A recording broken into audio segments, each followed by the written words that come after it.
Welcome to the Bold of the Most podcast. My name is Trae Jacobs, and today I am joined by a powerhouse, actually. This is Brady Barker of Black Cedar Investments. Brady, man, how you doing? Doing great. How about you, Trae? Happy to be here. Yeah, man, I'm glad you fit me into the schedule. I think there's a lot of value that you can add to the listeners. But before we jump into that, man, tell me a little bit about you, your story, and what led you to real estate.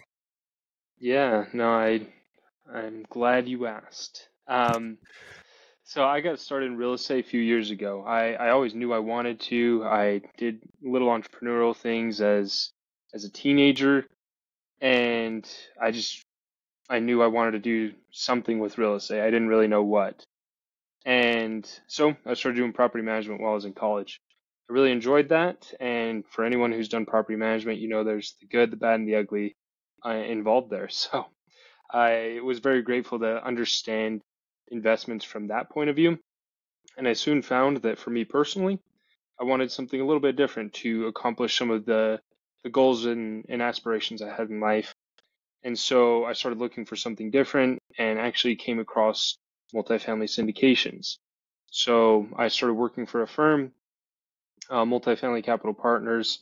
You know, Ryan Woolley, they gave me an amazing opportunity to work for them there. I really enjoyed it, was able to help out with several acquisitions and a disposition there, doing due diligence, Nice. doing acquisitions, Yeah. and eventually transitioned to more of a partnership where I created Black Cedar Investments with a couple different partners, and now that's where a lot of my focus is. Throughout this time, I've also done some real estate coaching as well. It's something I'm passionate about, is helping others to improve their situation, to learn how to invest in real estate. So that's something I'm currently doing and long-term plan to be involved with as well. Nice, man. So what type of entrepreneurial gigs did a young Brady Barker embark on? Yeah, it's a good question. Well, I grew up in a small town, so it was all like blue collar type stuff. I was actively involved in sports and all that kind of stuff is either sports or drugs, right, in small towns. So thankfully, I chose the former. And, you Thankfully, know, right? thankfully, right? That was a close one, bro. Had to be careful there, right? And so, amidst that, I tried out a couple different jobs, did lifeguarding and stuff like that. And I was like, man, I No realized that, way. yeah. I was a lifeguard too. Oh, I didn't know that. That's funny. Yeah. Small world. I probably can't swim worth my life right now. So, Yeah. thing of the past, right? But I did that, making minimum wage, 7.25 or whatever it was at the time. And I just found I was like, hey, if I go mow a lawn, which was something I'd done off and on since I was like 10 years old, going and mowing lawns for people, I was like, I could make $30 in an hour. And so I was like, holy crap, yeah, it's dirty or stinky, whatever happens, but that was a lot more lucrative. So Oh, yeah. that's really where the big focus was. I did a lot of lawn care, did a lot of like odd jobs for people, things like that, throughout my time as a teenager. And, just really fell in love with the idea of being in control of income and destiny, um, destiny in the sense of like, just what I was doing with my day to day. Even if I was working more, I found that I really enjoyed it. Yeah. When I was growing up, probably pre-teen years, I grew up in apartment complexes, and me and a group of kids would go door to door all throughout the apartment complex and be like, hey, you got some trash that you need us to take out? Yeah. We didn't have a price. You pay us whatever you want. And they would always way overpay. And it was a nice little hustle back in the day. Yeah, man, gotta hustle as a kid. It teaches a lot of good lessons. Hell yeah, bro. So when you were at MFCP, what role were you playing over there? Yeah, so I was their due diligence specialist. I found out later it was a made up role, but I loved it. Made up? Really? That's not like a real thing? Well, it definitely is for some companies, but typically what I was doing is I was kind of acting as a liaison between an acquisitions manager and an asset manager. So I pretty much just took responsibilities off of both of them and helped out how I could. So an acquisitions manager, and what was the second one? And an asset manager. Okay. So how were you working with the acquisitions manager? Yeah, so we had someone who would, source the property, do broker relationships, typical kind of stuff like that, and, do some of the initial underwriting. And about the time of getting the contract accepted, that's where I would come in and really dive into what was going on at the property. Really take, their underwriting, their assumptions, and expand upon it. And I would work in conjunction with an asset manager who was going to be more involved post close, and I would help them to see, what the projections were looking like from the acquisitions manager from having built upon that, what the state of the property was like. And so I guess, sorry, I was getting into the asset manager piece, but really the acquisitions, I was taking off, offloading a lot of responsibilities once we had the contract signed. Okay, so I wanna focus in on the relationship with the acquisitions manager, right? Like the first half Yep, of this equation. So they do the initial underwriting, they get the LOI sent out, and then you get to the PSA phase, and that's where you're coming in, right? correct.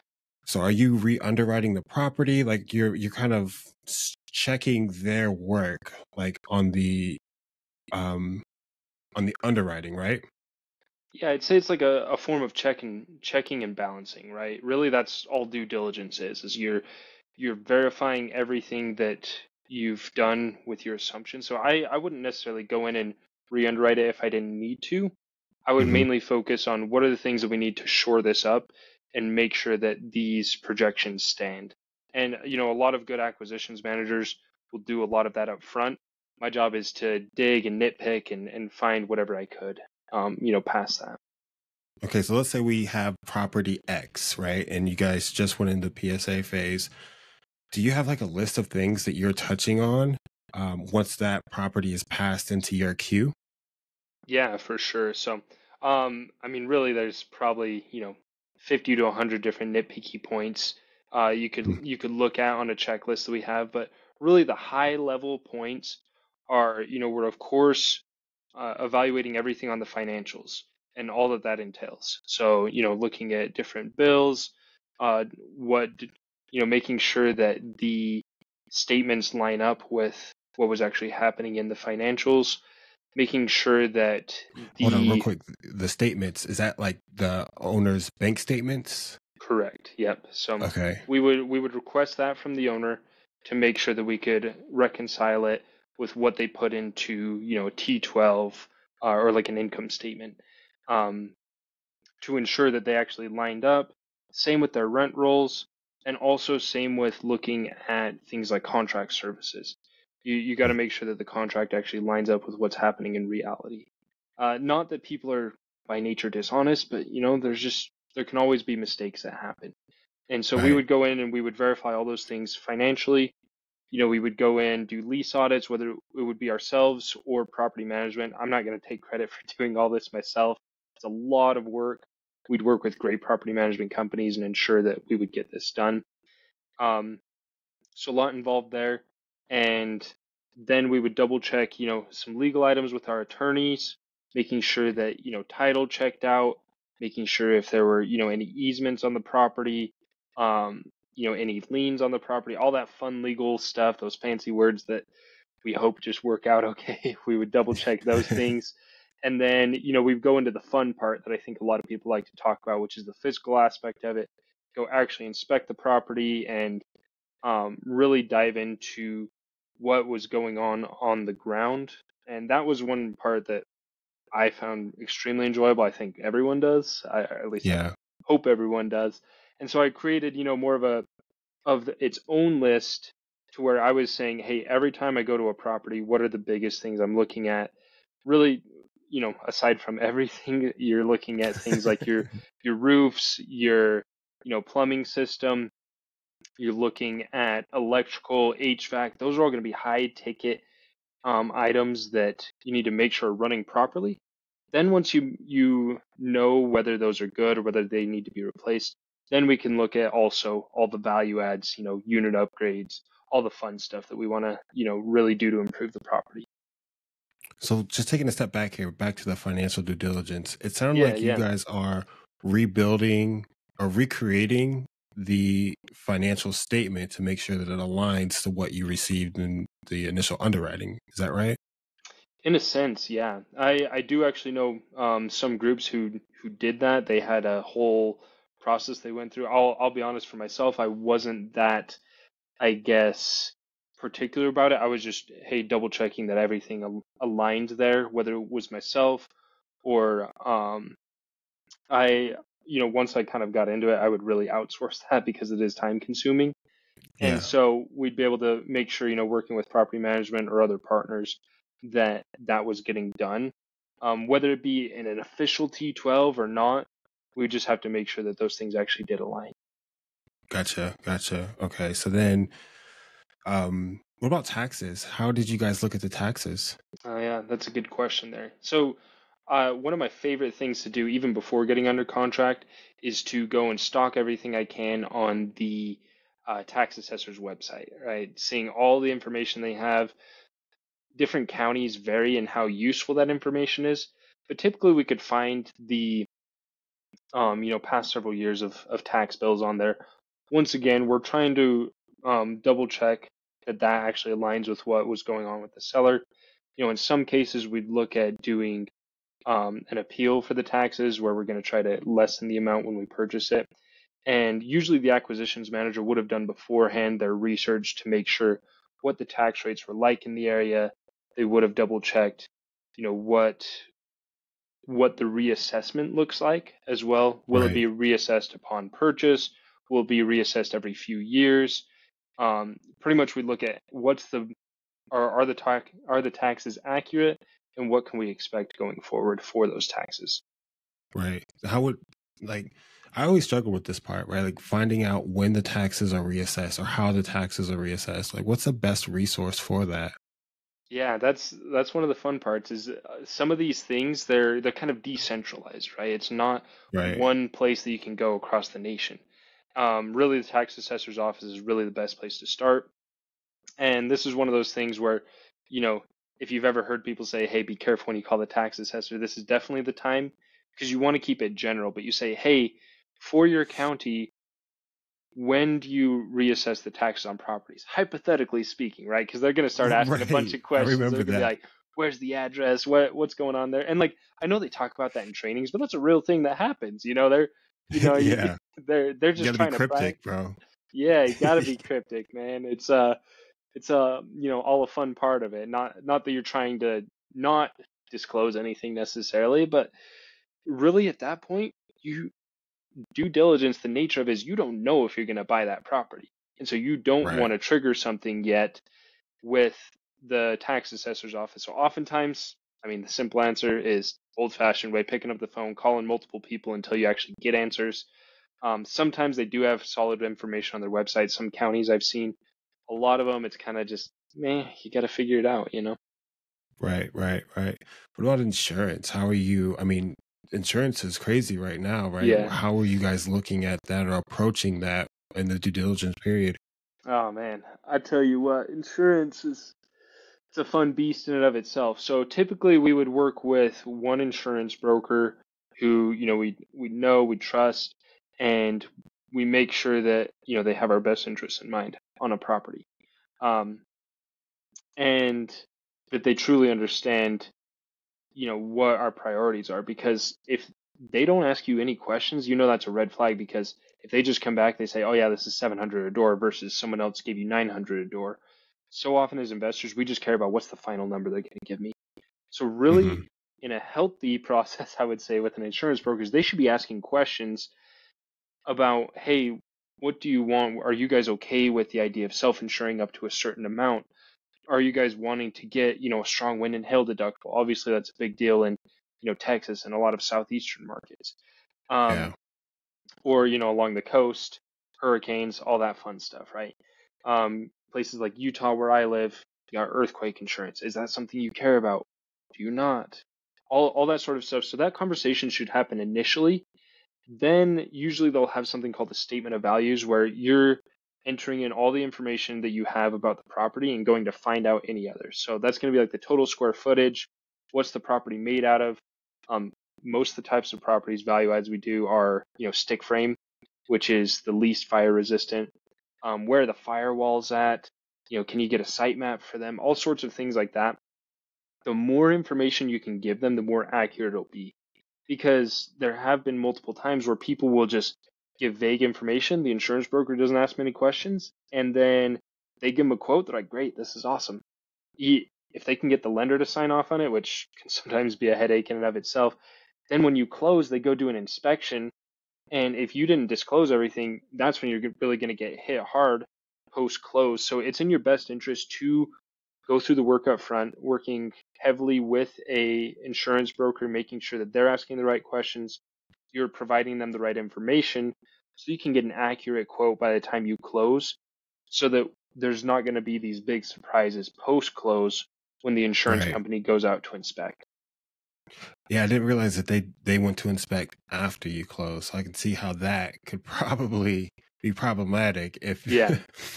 you underwrote to 900, which honestly I haven't underwritten to $900 for insurance in a while. Oh man, I remember when that used to feel like high. We were like, whoa, yeah, we're being really conservative here with 900 a door. Yeah. Now it's like, man, I wish we could go back to those days.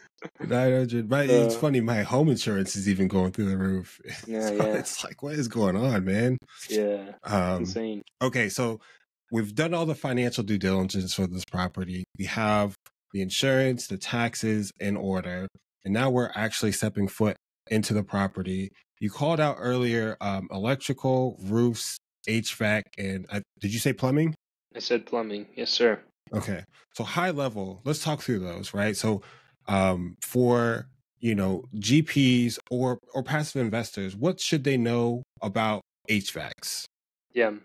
HVAC, really, I would say out of these is probably, knock on wood, been the least problematic of them. But you want to see, typically, I always go in with the assumption that previous owners did the bare minimum. Like, quite honestly, that's the way Right. I look at it, right? In HVAC systems, you want to see, okay, is it centralized? Or is it, where they have a bunch of individual units? Oftentimes that's where you commonly see, a bunch of AC units outside. And that's an easy indicator when you can see, okay, some owners go through and replace all the units, which is amazing. The more common thing you'll see, and the AC units are an easy telltale sign of this, is you just look at the outside of the property, you see all sorts of different types of AC condensers outside. You can see ones that look Yeah. like they were ancient. Then you see some that are brand new, and that tells you, okay, they're just doing them as they go out. So a typical rule of thumb, if everything is looking normal like that, will account for replacing about 20% of them, to Is that make sure throughout the hold or is that per year? throughout the hold, right? So that would Okay.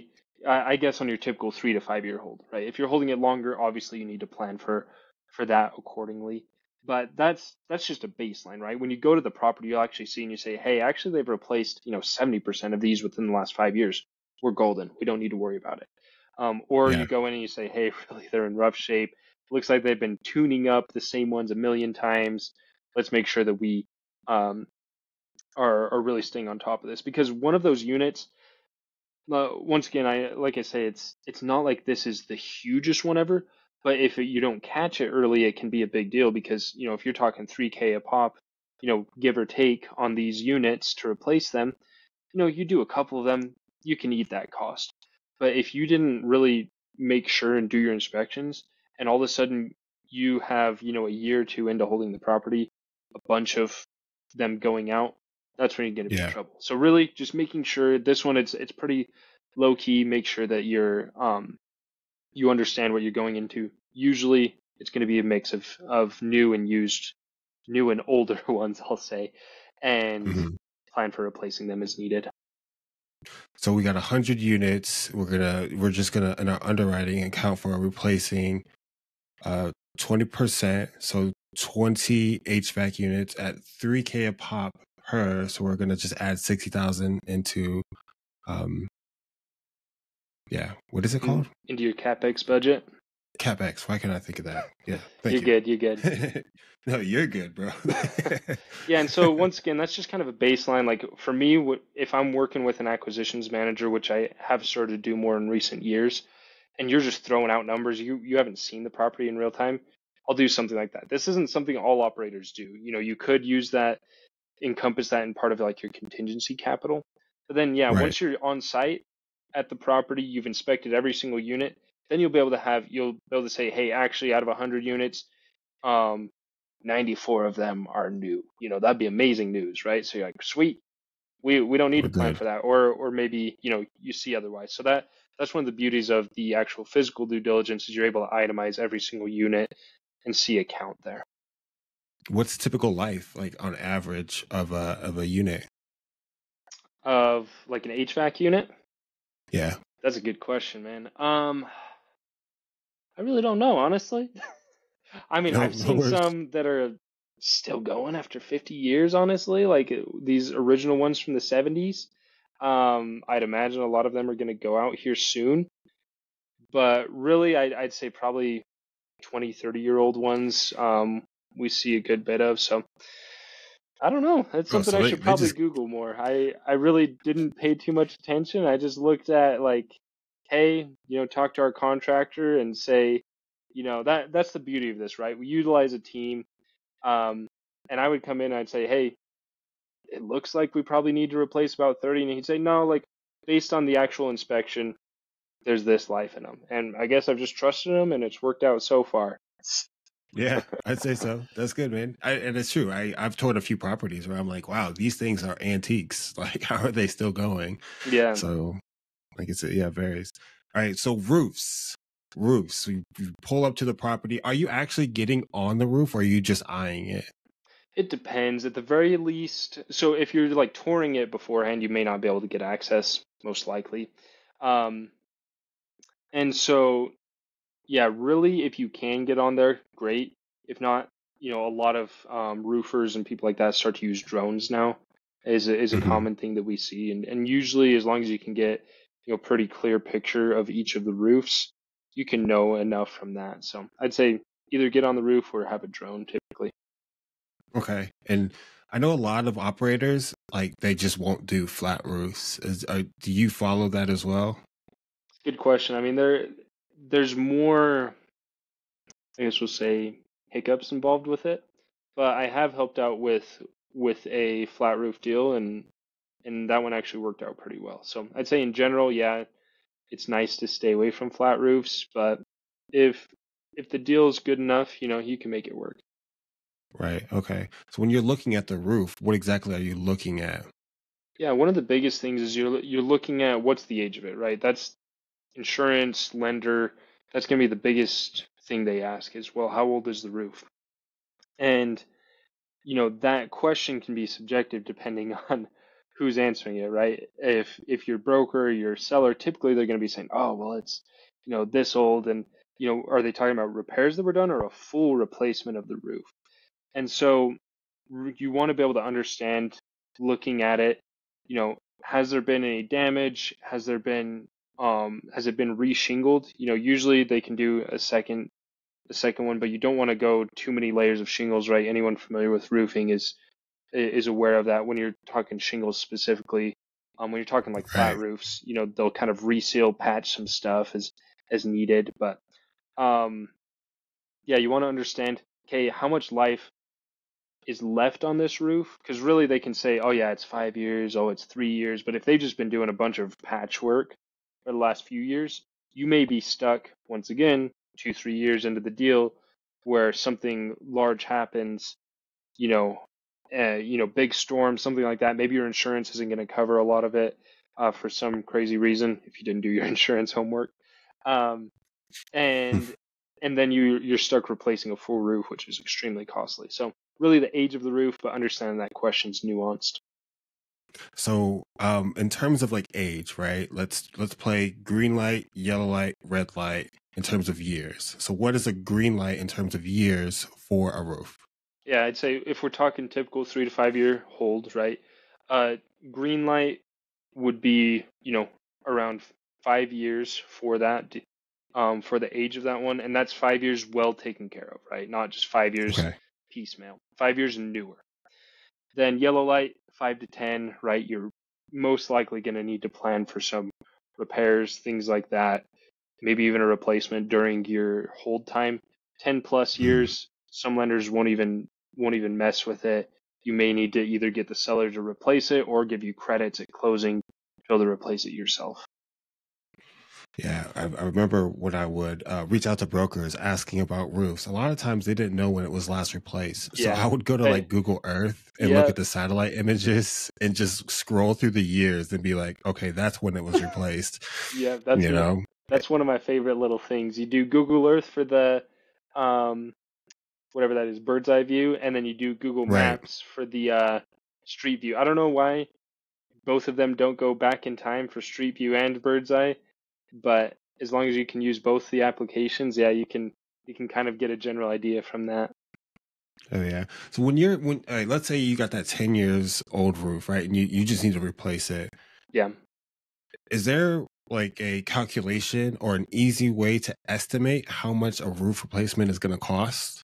that's a good question. I actually had someone reaching out to me about this earlier today. Quite honestly, like my big thing is I know enough to get by with some of this stuff, but Right. I'm gonna rely on the professionals. Like, especially if we're talking a full new roof replacement.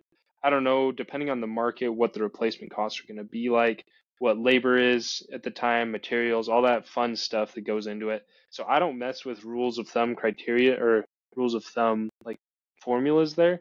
I'll look at, hey, Right. what were historicals for ones that we did before, but I'm gonna get a professional, to come look at it because I don't want to mess around because me, I could be 20, 30 grand off, maybe even more, right? Whereas they're going to get us a lot closer. Um, Well, in terms of like a starting point, right? You got to have yeah, some number in your underwriting, right? So like before you've reached out to that, we talking like 10,000 per building, 100,000 per building. uh, I have no idea. you're I've never you're talked to trying a to get me to roofer. say a number. Don't hold me to this, anybody. But no, right? Like so one thing I guess just based on past deals, right, is on a property or excuse me, on a building that had like 8 units. We're talking probably um like 6 to 8 thousand square feet across for the roof, in a sense. Okay. We got quoted, between like 50 to 80 grand for replacing some of those roofs. And so once again, I don't know if that's normal for all ones. That was Yeah. just a recent one, hopefully to give you an arbitrary size. Um, but Well, yeah, I only it's wanted a not a number not a really pretty just to cost. Yeah, just to drive home the fact that replacing roofs is very, very, very expensive, right? Yeah, So if you're underwriting a deal or if you're investing into a deal, knowing where the roof's at, I mean, honestly, that cost could have some serious ramifications on the returns of a deal. So I 100%. really wanted to drive that home. Yeah. Okay, so that's roofing. Let's talk electric real quick. So you can't really see the electricity, right? You can turn on and turn off the lights. So what are you looking for there? How are you due diligencing the, the electric? Yeah, really one of the biggest thing that hopefully it's becomes less and less of a big deal over the coming years, but is aluminum wiring. Once again, Mm-hmm. insurance and lending is really gonna slap your wrist for that. A lot of companies aren't even insuring things that have aluminum wiring anymore unless they're remediated, meaning that someone's gone in and at all the connection points, all the outlets, all the lights, things like that, Mm-hmm. switches, they've switched it to a copper conversion, and that's because they're a fire hazard. Usually 60s and older. Some properties in the 70s you may find it, but 60s and older they use a lot of aluminum wiring, and so really anytime I see aluminum wiring, I know that needs to be replaced. Now, the way to know that is quite simply, when you're at the property, you can go take a little screwdriver, take off like an outlet or a switch, and you can see in there, okay, is the wiring copper? Is it aluminum? Do we see where it's been pigtailed or remediated, and know if that's something we're gonna have to replace or not? So is it as simple as cutting off a piece of the aluminum, replacing it with copper, and then hooking that copper into the switch or the outlet or the light? Yeah, it's something like that. It's because you can rewire them. There's a a 20s deal that I was looking at that was completely rewired. Usually that's not cost effective unless you're completely gutting it and you're taking out the walls anyways. Then it's like, okay, Yeah, down to the studs where yeah, it's easy. it could be worth it at that point. But yeah, rewiring usually isn't worth it. Um, but you're exactly right that usually they're going to go in. I'll be honest, I don't know exactly what they do. Because they've done it at one of the properties. I didn't watch what they did, but yeah, they go in and they do some sort of conversion where they're cutting off the ends. They're putting copper on there to make it so that it's no longer a fire hazard, and then that's going to Mm. convert into, all the light switches, all the plugs, things like that. So I don't know exactly what it looks like, but yeah, in a sense, they are going in and putting a conversion of copper on the end of them. And I mean, I know this. I'm going to ask you for a number, but how about a range, right? Yeah, Depending on market, what are we looking at? Like, if you have 100 units, are we looking at $1,000 per unit to do this remediation, or? hey, that's actually a good one. So I've only had to deal with this once, full disclosure, and yeah, it was actually close to 1,000 a unit. We got quoted six Okay. thousand a unit to rewire them, and we're like, yeah, I don't think that's gonna work. But yeah, it was I think 1,000 or 1,200 to do that. Now that was about 2 years ago, so who knows, costs could have changed much since then. Yeah. Thankfully, I haven't had to deal with it since then. Nice, man. Yeah, I think when I was underwriting and had that come up a few times, I was 1,200 a unit about. Yeah, Um, So what about circuit breakers, right? I remember somebody posted about some issue with a circuit breaker in a property they had picked up, but I can't remember what it was. So what are you guys looking at there? What's good to see and what's not so good to see? you got the good questions today, Trae. You're not letting me leave anything out here. I love it. I can, Um, bro, yeah. I'm taking it all in, man. Like I'm learning so much from you, Brady. Like Uh, seriously. Appreciate it, man. Appreciate it. Yeah, it's a lot of fun getting into all this stuff. So, one of the biggest things is stab lock panels. So you hear once again that's insurance lending. Really, at the end of the day, if they're not going to insure it and they're not going to lend on it, you need to replace it. So Mhm. that is something that we had to go into a property that I was at the time when I was an employee helping out with. Um, Go in post close, replace all of those. So these are all going to be things that you identify while you're under contract. Ideally, if you can find out beforehand, that's going to be the best case scenario. Then just nail down the costs and stuff while you're under contract. But yeah, stab lock panels. I know you're going to ask. I don't know all the reasons why, but it's I wasn't gonna ask. But all right, so stab lock bad. What's good? yeah. So really, anything that's going to be your typical new panels. I can't even think of the brands right now. It's Okay. been a few That's months good. That's good. since I've seen bad ones. But yeah, so what I would do honestly starting out is I would go when we're touring the property, even, typically before getting it under contract, go take pictures of a few of them to make sure what they look like. And in a Hmm. very simple sense, if it looks older, maybe sort of in that range. If it looks newer, you're probably safe, right? Because it's once again a problem that was with older properties. I would usually double check because there was like certain brands, certain models that I never memorized, and I would take a picture, send it to our insurance broker, um, double check, hey, good, bad, are we okay here? As long as we got the green light, we were good to go. If we didn't, that's when we'd bring in contractor, to double check, make sure what would the cost look like for that. Nice, man. Nice. Cool. And the last aspect, what was it? Plumbing. Plumbing, Plumbing. yep, So how are you approaching plumbing when you're doing your due diligence? yeah. Oh, this is a good one. And one, I guess I will say that is almost in conjunction with plumbing that I should have mentioned is foundation. Thankfully, I Mm, haven't had to deal with foundation issues in forever. It's less common. But plumbing kind of goes along with it because if there's plumbing issues, there may also be foundation issues. But right. plumbing, once again, it's just some of these older construction um, things that were used. So your galvanized steel piping, that's the biggest thing to watch out for because a lot of them they'll burst. They're getting old. Once again, used 60s and older, sometimes 70s. Same sort of Right. story as the electrical. And so anytime we're running into a property with that, we want to double check, hey, has there been leaks there? That's going to be something when we're doing our financial due diligence. We can look for indicators, look at their water bill. There was one where we saw, Hmm. a few spikes throughout the months. We're like, hey, that's not normal. And we're able to see, look at the repairs and maintenance. We saw that there was um, some spikes in those same months as well. And we're able to say, okay, so there were some water leaks. Um, Usually if there's one, there's going to be more. And so if you go in and it's been repiped, then you're in good shape, right?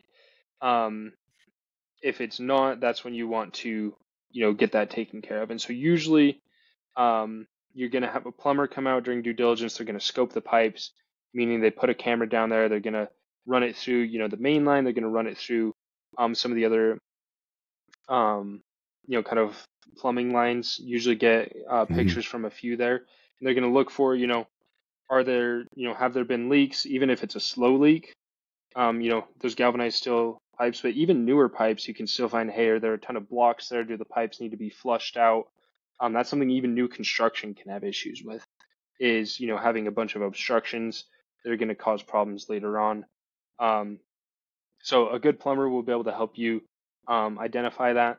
And since I know we like to talk specifics here a little bit, one example was we looked at a property that they had classic kind of indicators beforehand of galvanized Hmm. steel piping, and we were looking at about 300K in repairs to repair, some of what was going on there. So once again, big ticket item that can really hurt you if you don't identify it Hmm. early enough.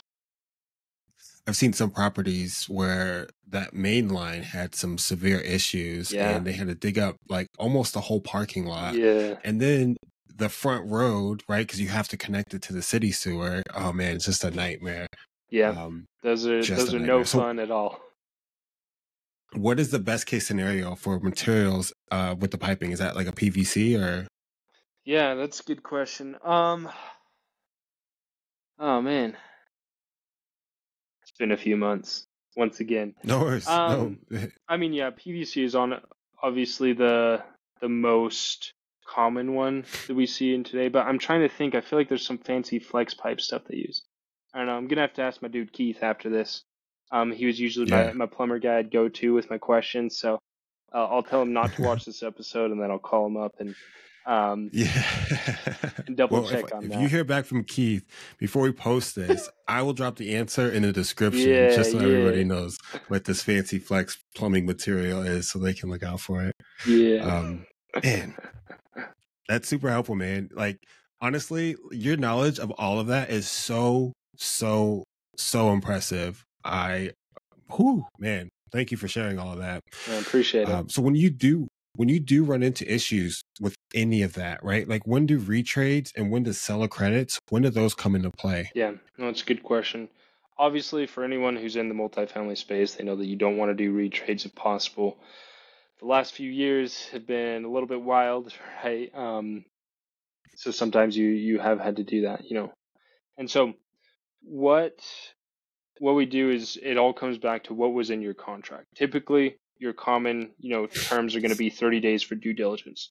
So that's why as soon as we get under contract, we want to get out to the property. So within that first week, we can, conduct the due diligence. We can give contractors time to get us quotes back.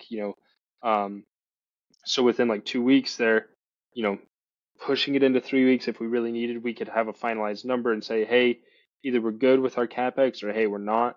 We need to submit, to the seller, let them know what's going on here. There's some major issues we found that we need to figure something out here. Um, and Right. always you're never going to lead with attorneys on that. Maybe I shouldn't say never, but typically you're not going to lead with attorneys on that, right? It's you're going to go in there more soft, and you're going to say, hey, really, you know, these issues weren't disclosed previously. They weren't found on our previous property tour, whatever that looks like. Um, you try and get it in, before that due diligence deadline, because that's, once that deadline's passed, that's when it's saying, hey, you're good with it as is, right? And so during that time Right. period, usually I'd say between days 14 to 30, while under contract, you're going to need to figure out Are there going to need to be credits? Are there going to need to be retrades? And what would that look like? Okay. So what are some examples of when you would retrade, and what are some examples of when you would ask for a seller credit? Yeah, that's a good point. So really, I mean, in a general sense, right? Retrading can encompass a couple different things, but you want to understand what's the seller looking for, and seller credits can sometimes be more favorable for them because they may be they maybe want to show that they hit a certain price or whatever. So really, I'd say the biggest thing is first understanding what does the seller care about, what do they want, because at the end of the day, for us, whether we get a price reduction or seller credits, which are the two most common ones, um, and of course that price reduction, right? We're talking retrade there. Um, Understand what's that look like for the seller? Is there any impact on us? Usually, it's like, hey, we can make it work either way. Um, and we'll roll with if they're more, you know, kind of adherent or open to one option than the other, then we'll roll with that. Now, just so I understand, is there a difference between a price reduction and a retrade? Yeah, I mean it could go into, I mean, I'll say honestly from the scope that I saw, sorry, we didn't notice a difference, right? But I was only seeing part of the picture on these. Mhm. So for the seller, I'm sure it could affect taxes. Once again, what they tell investors, what, it looks like on paper. Um, Obviously that's going to be affected.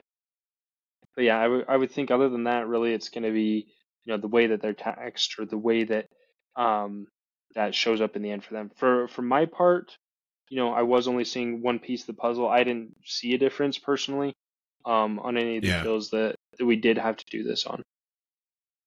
Makes you wonder, like, how many operators are artificially inflating their returns because they're offering so many seller credits? Yeah, I mean, Hmm. at the end of the day, right, your returns are going to be, whatever's left going to go to the investors. It's just, Hmm. is the seller going to eat some of those costs and, not really tell their Right. investors or whatever that looks like, right? But yeah, there could be, some inflated things on paper for sure. And when you're doing these property, when you're at the property, right?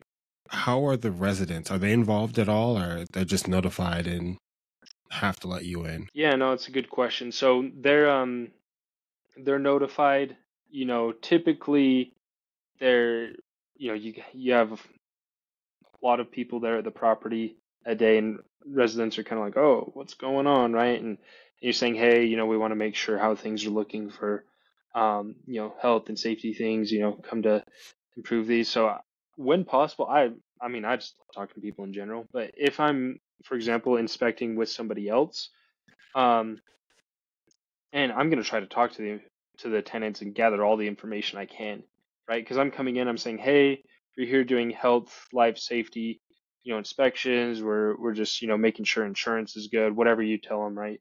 Because once again, nothing's ever finalized until closing day, so we don't sit there and say, hey, we're the new owners, right? But um, Right. so in answer to your question, they're not really involved in an official sense, but obviously you're getting into their units.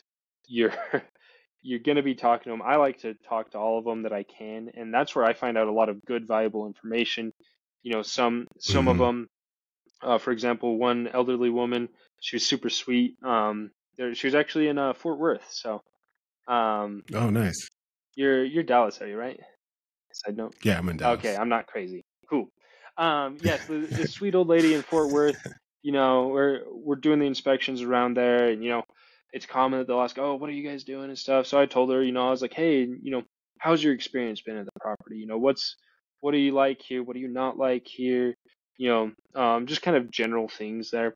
And she started telling me, about, a drug problem that was going on there that, Mm.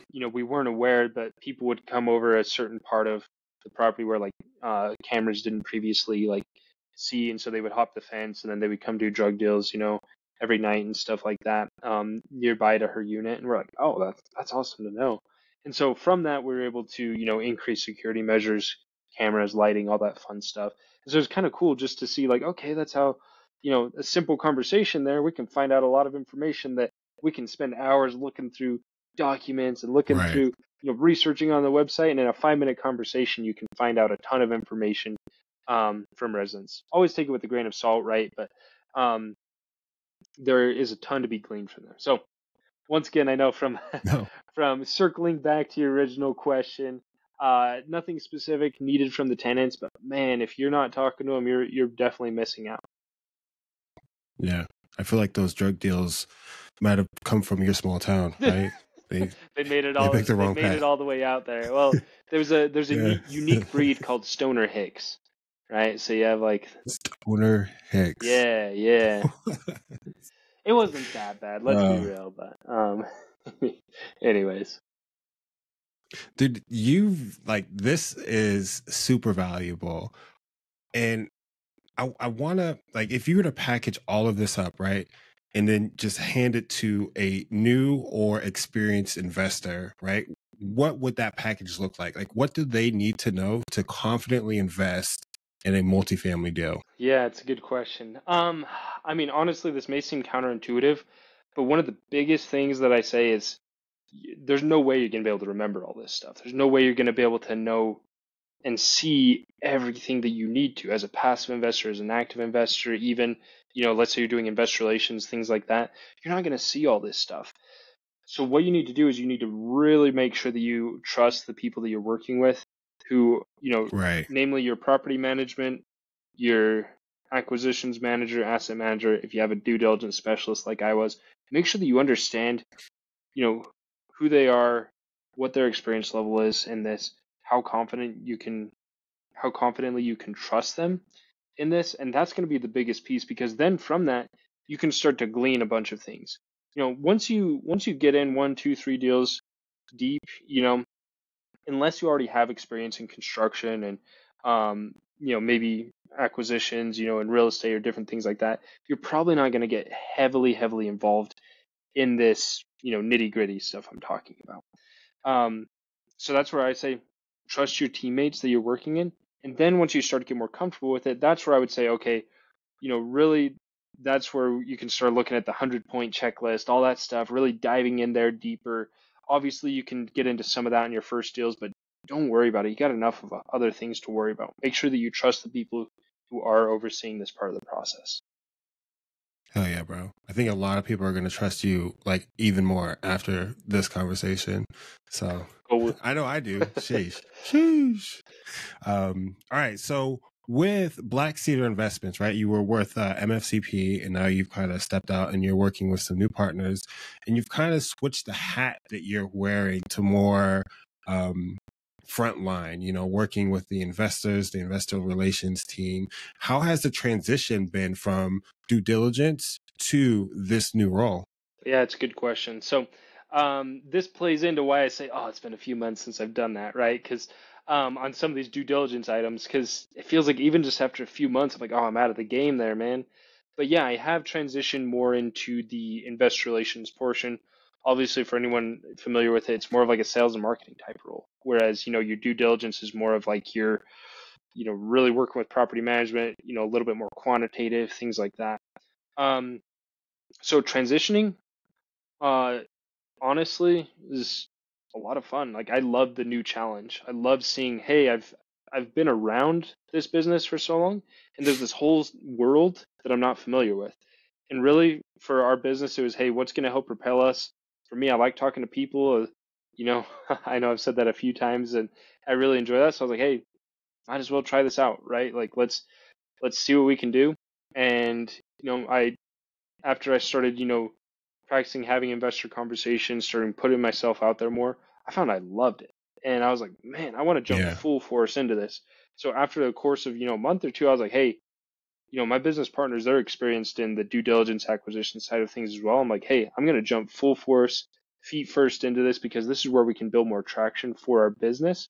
It's something that I actually surprisingly really enjoy. So the transition has been enjoyable, man. It's been a lot of fun. Oh yeah. I'm gonna put you on the spot. Yes, sir. Are you ready? Hit me with it. All right. We just walked into a very fancy building in Dallas that's 30 stories high. We hit the same floor of the elevator. We're going to the 20th floor. We both walk in. It's just me and you know that I'm a high net worth individual. How are you introducing yourself? Well, first of all, I'm gonna talk about you as much as I can, right? If we have 30 seconds on there, I'm trying to spend 20 of that talking about you.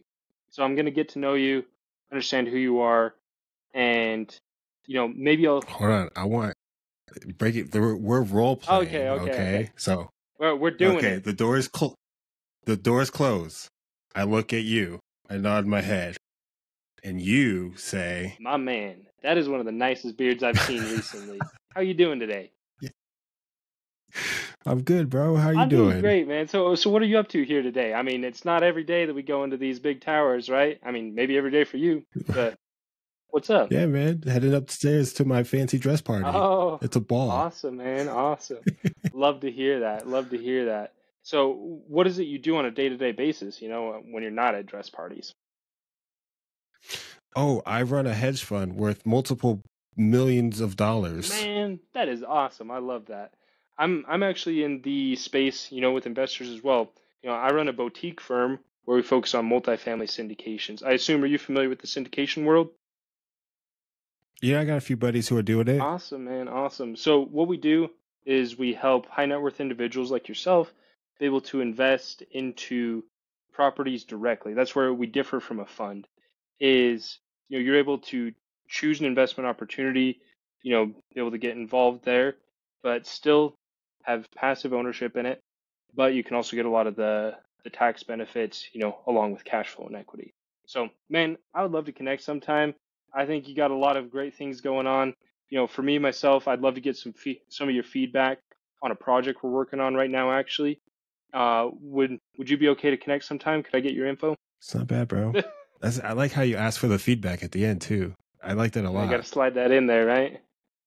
If you don't have a Yeah, man, it makes project, you you feel better find important. one real quick. Then at that point, Right. Right. Or just make one up real quick. yeah. Just run a Hey, Canva and it's put like, oh yeah, together a I got whole 30 pitch deck. minutes, man. Tell me about it. Like, oh yeah, like let me tell you. Yeah, yeah, right. But, It's the best deal yeah, ever you ever saw. Real estate buildings. It's actually this building. It's for sale. yeah. No, so disclaimer, you can That's probably dope, man. see. I I got to utilize my personality in it, man. I don't know how else to do it. I enjoy it. I just have fun with it. I don't know. That was good, man. I would have given you all my money. So, Hey, and thank you, thank you. obviously, I'm not very good at the other side of the role playing, like $1 million hedge fund. What? Yeah. So, oh boy. So, how has your due diligence knowledge helped you play this investor relations sales marketing role better? One word, mansplaining. Just kidding. You can cut that out if you want. Yeah. Leave it in. But no, in all seriousness, right? You know, I think sometimes there's obviously this perception that people like, hey, if you're in this like sales role or if you're, and you don't really know what's going on in the business, right? You're so disconnected from it. Um, and really for me, it's been a lot of fun because like, no, I have done property management. I have, done a lot of this due diligence type stuff.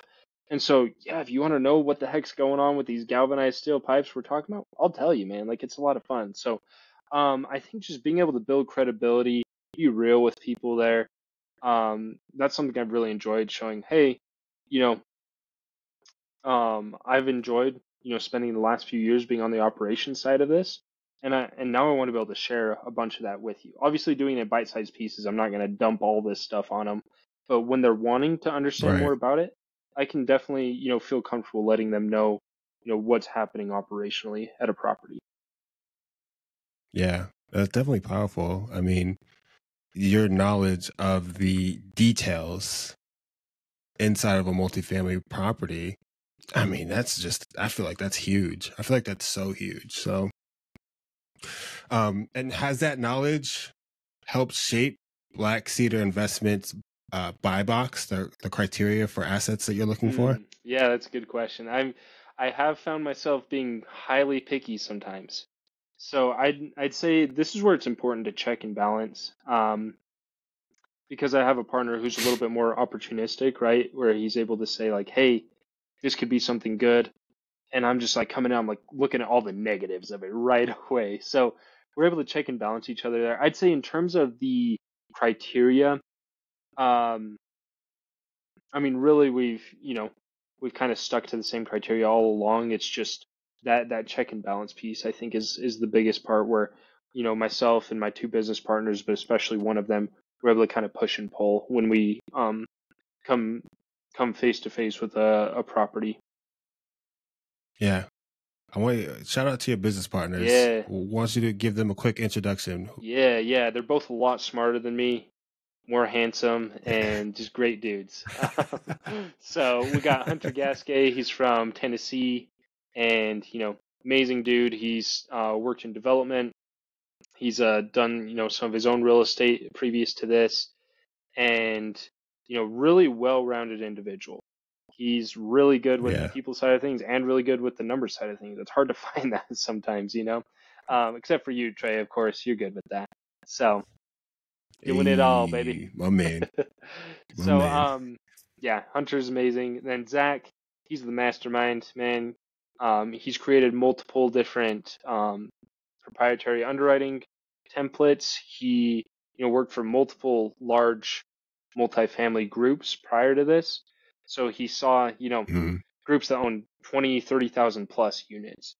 Don't quote me on that. I don't remember the exact number, but I was able to learn from them. Really good on the quantitative financial side of things. So great dudes. Been very blessed to work with them, learn from them. Hell yeah, man. Shout out to Hunter and Zach, Yeah, man. They're two great dudes. You guys are a powerhouse team. I'm not going to lie to you. I appreciate that. Like, wow. You guys are going to do big things. So you've been putting a lot of work into your LinkedIn account, right? Is that your social media of choice right now? Yeah, it's my preferred social media. So what does it take to succeed on LinkedIn and social media in general Yeah, when it comes to like the investor relations role? good question. So this is coming from the standpoint of someone who does not like social media. I have purposely spent years trying to avoid social media, and now I'm trying to repent and get back into it more. So I'll say for me personally, LinkedIn is definitely the most comfortable one because it's the most professional. You're able to, the algorithm tends to favor more, uh, I guess, substantive posts, right? Like, meaning like Yeah, educational, more words, content, things like that, as opposed obviously to more video or visual based things like that. So for me, really, it's look at, hey, what are all the ways I can optimize my profile very first? Make sure that anyone who comes here, they know exactly what I'm all about. Um, and so for me, that looked like, I, have all this other past work history, but for me personally, I just decided, hey, like, let's stick with what's relevant. Let's make sure anything that doesn't need to be there, let's trim the fat. And so, my skills, my right. work history, what I'm talking about, I'm still being me. I'm still being authentic to myself, but I'm focusing, hey, I'm here as a real estate investor. Here's the main things that anyone who would want to vet me out would want to know. So first go through, clean up the Right. profile as needed. And then for me, really, it's staying consistent with the posting in conjunction to direct outreach campaigns. So shout out to anyone who may be listening who's been hit up by my outreach campaigns. Um, Hopefully you like it, but I found that one of the things I like about LinkedIn is there's a lot of softwares that can conveniently plug into it to Hmm. be able to automate outreach. So, I started out with like automating like 10 outreaches a day to people. Then you can ramp it up to LinkedIn allows you to do about 200. And then you can get creative with a few other things. So now I'm kind of maxing that out. And when I do that in conjunction with organic posting, that's where I found the most success, I guess, on LinkedIn recently. I didn't even know you could do that. LinkedIn is one of those social medias that scare me. I Yeah, mean, hey, we're I opposites. currently have, yeah, like I have my W-2 right now, and eventually, like one of my avatars for investors is definitely going to be, tech professionals 100%. who, usually higher income earners that may or may not be aware of the benefits of investing in multifamily, right? So I have a huge network, I'm still rough around the edges though. I need to clean that up before I jump back into that. I'm playing in the Instagram playground right now. If you're not following me, you should at Trae Jacobs _ because Trae Jacobs was taken. Stupid Trae Jacobs. um, Side note, it's not even taken. The account got banned by another Trae Oh Jacobs, man. and they won't let me have the handle. So I had to put the _ It makes me so mad, but it's there. Yeah, go give this man a follow. He's got Cash Money content. I can attest. Well, in about 2 weeks, when I cut this episode up and post it on social, we're gonna have some fire ass content, bro. Like, this has been money, bro. I'm not gonna lie to you. Your knowledge of all of the aspects of due diligence and just multifamily properties in general is really, really, really impressive. And I know that, we've talked before about this, right? But sometimes you kind of worry about your age Yeah. being a factor in how you're perceived. Well, honestly, I didn't even want to bring it up, but age is just a number. Your knowledge like outshines that completely, bro. So Appreciate that, brother.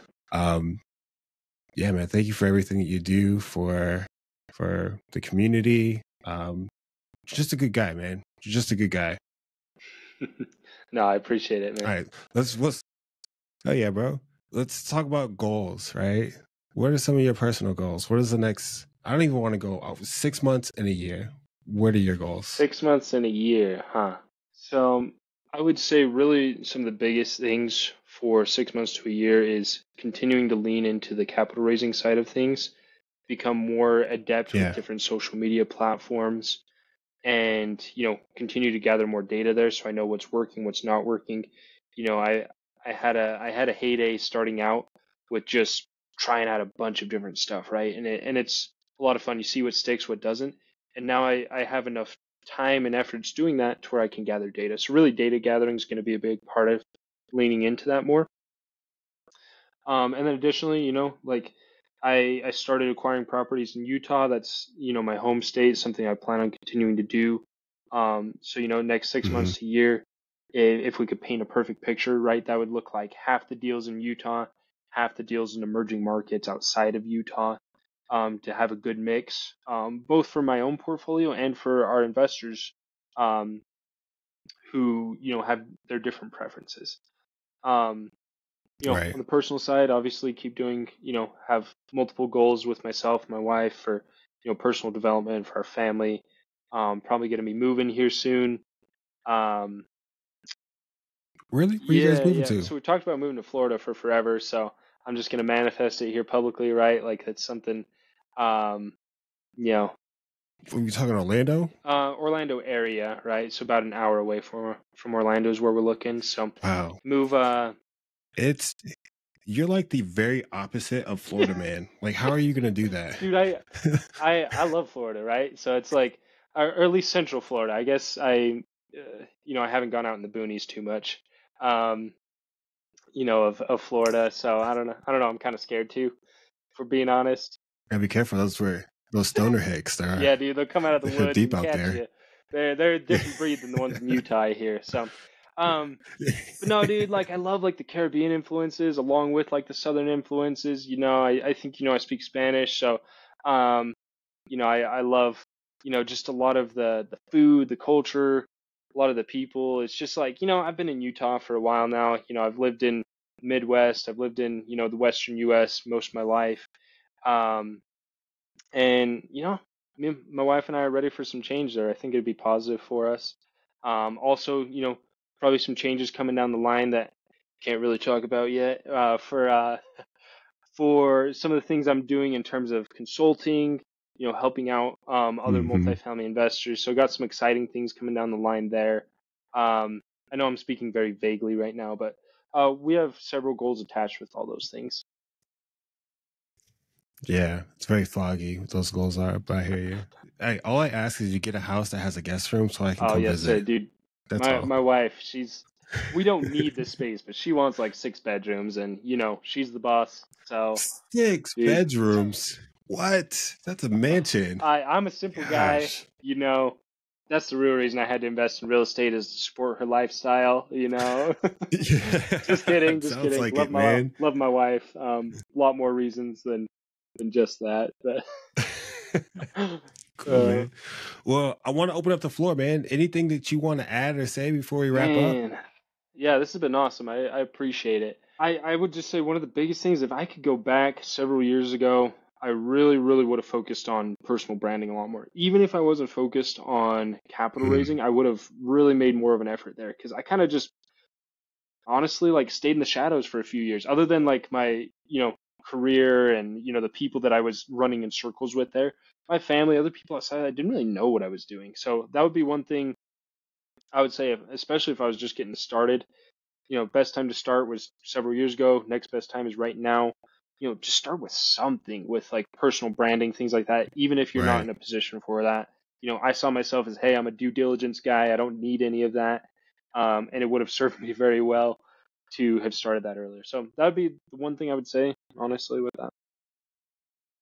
Yeah. So I definitely have to have you on another time because I want to go into depth on that LinkedIn stuff. That sounds so Yeah. powerful. And next time you come on, you need to have a slogan. Okay. That's your homework. Branding, slogans. I feel like it's all tied Like one of together. my So, my slogans. man, your slogan, your personal slogan that encompasses your vibe, because that's what a brand Yeah, is, yeah. right? Your brand is your vibe, right? Like the feels. How do you make people Oh, feel? dude. So, Oh, I homework. one of the ones that I really love, just real quick before we got to wrap this up, Yeah. is I Yeah. love like the idea that every person has infinite potential. That's something I really believe to my core. And that's something that, I'm talking like spiritually, physically, emotionally, all those things. Like we have so much more potential than we give ourselves credit for. And that's why I love like, yeah, apartment investing is amazing. I love it. But also like the aspect of being able to help people and see the people who invest passively and the people who get in investing actively when they can start to like Yeah. see like, oh my gosh, like they can see their potential increasing because our potential has zero caps to it. Or I don't know if that's something that the kids say these days or something. Cap, something. It has zero No cap. limits, is what I'll say, right? Um, No no cap, cap, bro. man. There's It's it's yeah, lit. something like that. Whatever the Yeet. kids say these days, but no, like Yo, your potential is on fleek. whatever that means, right?